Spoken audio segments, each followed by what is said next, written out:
Hello बच्चों, let's read the question. Where is the centre of mass located for a uniform ring.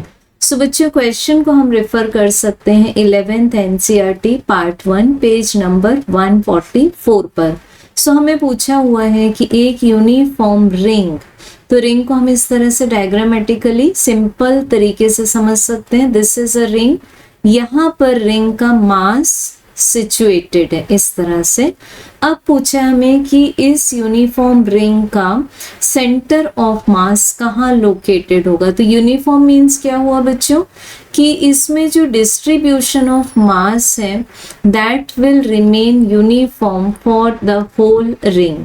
So इसका जो centre of mass है वो इसके geometrical centre पर होगा। जैसे कि हम एक सर्कल का सेंटर ले लेते हैं which is called to be the geometrical centre, and यहाँ से जो वर्टिकल लाइन पास हो रही है इसके सेंटर से उसके और इस सेंटर पे इंटरसेक्शन पर होगा। तो वर्टिकल लाइन को हम क्या मान सकते हैं, y डैश मान सकते हैं।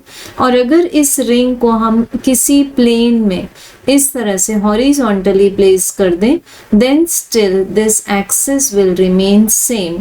So we can say that correct answer will be option number 1 at the geometrical center and option number 2 outside the material where no mass is present।